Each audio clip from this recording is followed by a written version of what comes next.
environmental water needs to be used efficiently and needs to be used properly. And if I can go to a few points on that.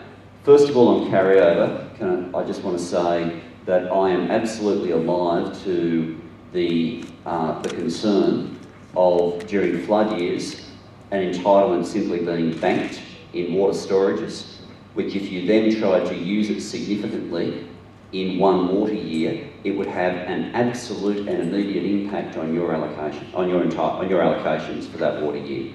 I met only in the last couple of days to have another conversation with the Commonwealth Environmental Water Holder about this, to try to make sure that we can put some boundaries around the use and work out how we can still be meeting the objectives of his statutory role, but not creating a worst of all worlds where straight after a flood your allocations actually take a hit even though your water storage is full.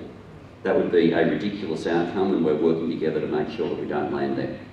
The other thing with the Commonwealth Environmental Water Holder is there is a view that essentially with this entire discussion, we're talking about, to some extent, doing some irrigation, and there's an issue of the extent to which, but to some extent, effectively irrigating environmental outcomes as well, where you use water in storages to have particular events to be able to make sure that in those events the environmental assets are being looked after to make sure that the whole system stays healthy. That's effectively the whole discussion is about. But irrigating an environmental asset is radically different to the irrigation that you do. The irrigation that you do obviously works best if you have stable, reliable water. And Australia's environmental assets don't want the same amount of water every year. And if you try to give it to them, for some of those environmental assets, you'll actually kill them rather than save them.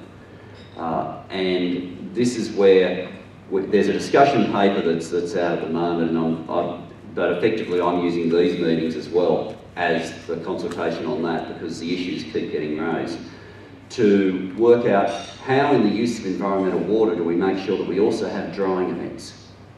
Now, that can mean that at the exact time that you need to be able to get access to water may well coincide with the times when it makes sense to allow a drying event in the environmental sites. So we're just working out how we balance this, because the steady flow of water that you require for your interests, whether you're an irrigator or whether you just rely on a strong and healthy town, are quite different to looking after an environmental site.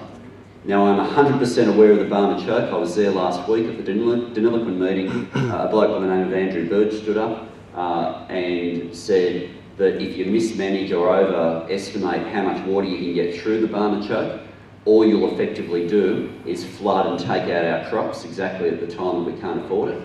And for his particular purposes, divide his property in half. He asked me to go out there. I went out and had a look at that and did that last week and had a good look, had a reasonable look. I mean, it'd take you a month to have a good look at the Barmer choke and work it all through. But there are some pie-in-the-sky views of what can be done with environmental water where there are just genuine capacity constraints in the landscape that need to be acknowledged. And we don't do the environment or anyone a favour if we acquire volumes of water and have the impact that that may have on communities and then discover that they can't actually be used.